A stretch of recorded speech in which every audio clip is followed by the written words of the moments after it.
আমাদের দুনিয়াতে এমন একটা মজলিস দেখানো যাবে না যেখানে অপবাদ চর্চা হয় না, যেখানে গীবত চর্চা হয় না, যেখানে মিথ্যা তহমত চর্চা হয় না। প্রত্যেকটা মজলিসে আমরা এই জবানের অপব্যবহার করি, যেই কথার কোনো দরকার নাই সেই কথা আমরা বলে বেড়াই। আছে না নাই? জোরে বলেন। এমনকি আমরা মসজিদে নামাজ আদায় করার জন্য মসজিদে আসি, এখানে থেকেও আমরা একটু চুপ থাকতে পারি না, অথবা একটু জিকির আজগার করবো, এটা হয় না। হঠাৎ করে আমরা অমুকের গীবত করে ফেলি। আছে না নাই? জোরে বলেন।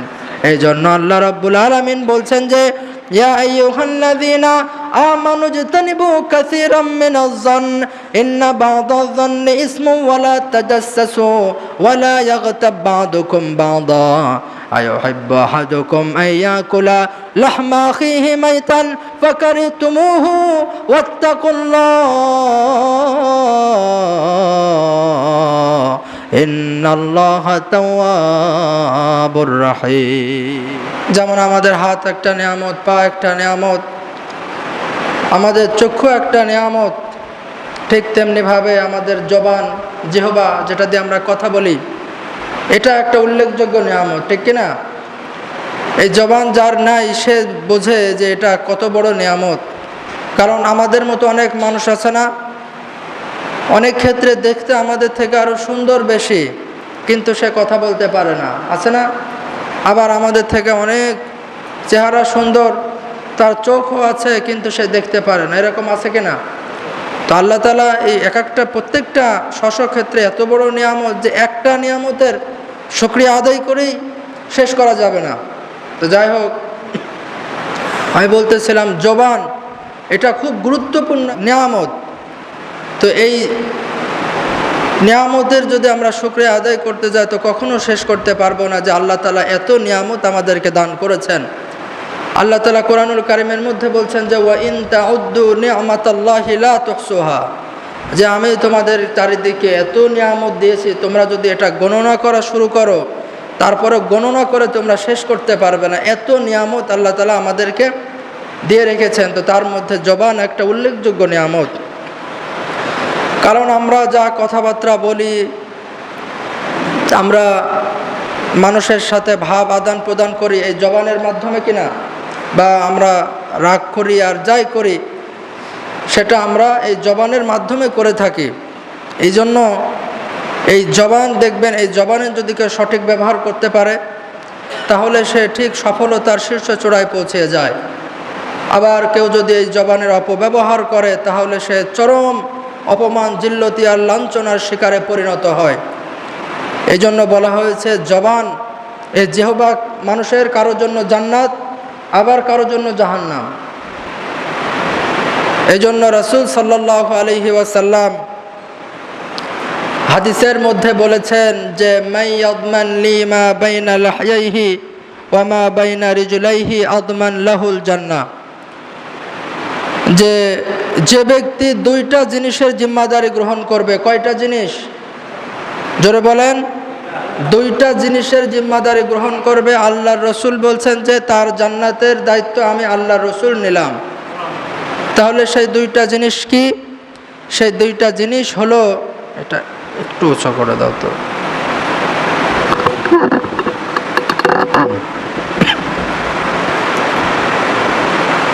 সেই দুইটা জিনিস হলো দুই চওয়ালের মধ্যবর্তী জায়গা, অর্থাৎ জিহবা এবং লজ্জাস্থান, দুই পায়ের মধ্যবর্তী জায়গা। এই জিহবা এবং লজ্জাস্থানের যে জিম্মাদারি গ্রহণ করবে, অর্থাৎ এটাকে যে হেফাজত করবে, আল্লাহর রসুল নিজে বলছেন যে তার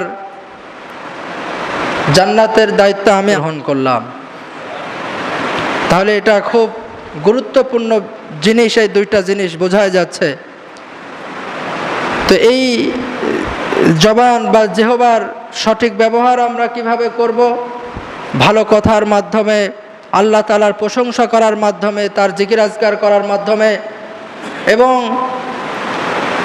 কোরআন তেলাওয়াতের মাধ্যমে। এক কথায় যত ভালো দিক আছে সেটা আমরা এই জবান দিয়ে প্রকাশ করার মাধ্যমে আমরা এই জবানের সঠিক ব্যবহার করব। এটা হচ্ছে জবানের সঠিক ব্যবহার। আর এর অপব্যবহার কি? এই জবান দিয়ে, মুখ দিয়ে মানুষকে গালিগালাজ করা, ফিতনা ফাসাদ সৃষ্টি করার জন্য পরিকল্পনা করে সেটা মুখ দিয়ে বলা, আল্লাহর নাফরমানি সূচক বাক্য মুখ দিয়ে বলা, হারাম খাদ্য গ্রহণ করা, এগুলা হচ্ছে সব জিহ্বার অপব্যবহার। এই জন্য আল্লাহ রাব্বুল আলামিন বলছেন যে তোমরা জিহ্বাকে সংরক্ষণ করো, এটাকে তোমরা হেফাজত করো। কারণ আল্লাহ তাআলা নিজেই এই জিহ্বাকে এমন জায়গায় ফিট করেছেন, তিনি বুঝাই দিচ্ছেন যে আমি নিজেই কিন্তু এটাকে খুব ভালোভাবে হেফাজত করার চেষ্টা করেছি এবং করেছি, বাদবাকি এখন তোমার দায়িত্বে। কারণ এই জবান বা জিহ্বা এটা মুখের ভিতরে সব থেকে, আমাদের শরীরের ভিতরে আকর্ষণীয় এবং সব থেকে উত্তম জায়গা কিন্তু আমাদের চেহারার ভিতরে আবার সব থেকে ভালো জায়গা হচ্ছে মুখ। এই মুখের ভিতরে আবার 32টা দাঁতের ব্যারিকেড দিয়ে তারপরে কিন্তু জিহ্বাটা সেই জায়গায় আল্লাহ তাআলা দিয়েছেন, ঠিক কিনা? আল্লাহ তাআলা সেখানে জিহ্বাটা দিয়েছেন যেন আমরা আজে বাজে কোনো কথা যেন না বলে ফেলি। এই জন্য দেখবেন আমাদের মুখ দিয়ে অনেক সময় খারাপ কথা বের হয়ে গেলে আমরা জিহ্বা এরকম করি না, জিহ্বা দিয়ে দাঁত দিয়ে জিহ্বাটাকে কি করি, আটকায় ধরে যেন খারাপ কথা আর বের না হয়, ঠিক কিনা? তো এটা দেওয়ার কারণ আল্লাহ রাব্বুল আলামিন বলছেন যে মা ইয়ালফিজু মিন কাউলিন ইল্লা লাদাইহি রাকীবুন আতীদ।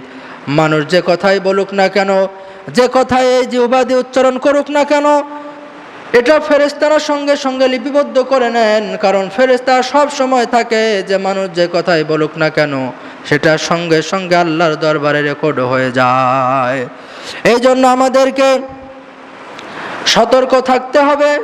আমি এই জবান দিয়ে, আমি এই জিহ্বা দিয়ে যে কথাই বলি না কেন সেটা সম্পর্কে কিন্তু আল্লাহ তাআলা পূর্ণ অবগত আছেন। কঠিন কিয়ামতের ময়দানে আল্লাহ রাব্বুল আলামিন এই সব বিষয় আমাকে জিজ্ঞাসা করবেন।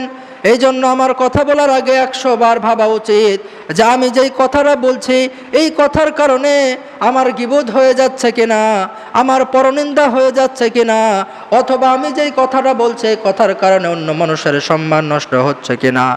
যদি আমি একটা কথা বলে দেই আর এই কথা বলার কারণে যদি আমার অন্য ভাইয়ের অথবা অন্য কোনো মানুষের সম্মানহানি হয়ে যায়, তার সম্মান যদি নষ্ট হয়ে যায় আর সে যদি আমাকে ক্ষমা না করে, তাহলে কঠিন কিয়ামতের ময়দানে আল্লাহ পাক রব্বুল আলামিন যেই দিন বিচার করবেন সেই দিন আমাকে এর জবাবও দেওয়া লাগবে, ঠিক কিনা?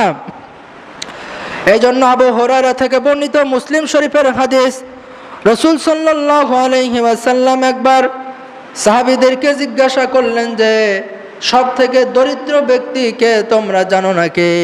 সাহাবা ইকরাম বললেন যে ইয়া রাসূলুল্লাহ, যার ধন সম্পদ নেই, যার টাকা পয়সা নেই, আমরা তো তাকেই সব থেকে গরিব মনে করি, তাকেই সব থেকে দরিদ্র মনে করি। রাসূল সাল্লাল্লাহু আলাইহি ওয়াসাল্লাম বললেন না, ওই ব্যক্তি দরিদ্র নয়, দরিদ্র তো হচ্ছে ওই ব্যক্তি যে নামাজ রোজা দান সৎকার পাহাড় নিয়ে কঠিন কিয়ামতের ময়দানে উঠবে। তার অসংখ্য নেকি থাকবে, নেকির পাহাড় থাকবে তার, কিন্তু দুনিয়াতে সে মানুষকে জবান দিয়ে কষ্ট দিয়েছে, কাউকে মারপিট করেছে, কাউকে অন্যায়ভাবে গালি দিয়েছে, কারোর সাথে ফিতনা ফাসাদ করেছে। এই কারণে সে সেই দিন সেখানে সব থেকে অসহায় থাকবে, দরিদ্র থাকবে। কারণ দুনিয়াতে যার সাথে অন্যায় করেছে কঠিন কিয়ামতের ময়দানে আল্লাহ তাআলা তাকে যখন বলবেন যে তুমি তার সাথে অন্যায় করেছিলে, এই কারণে তোমার সওয়াব থেকে তার আমলনামায় দিয়ে দেওয়া হবে। এইভাবে তার সেই সওয়াবের ভান্ডার থেকে এক এক করে মানুষকে যখন দিয়ে দেওয়া হবে, এইভাবে দিতে দিতে এক পর্যায়ে দেখা যাচ্ছে তার আর কোনো নেকি নাই, তারপরেও এখনো অনেক হকদার বাকি রয়েছে। তখন আল্লাহ বলবে, আর এর তো নেকি শেষ হয়ে গেছে, এখন কি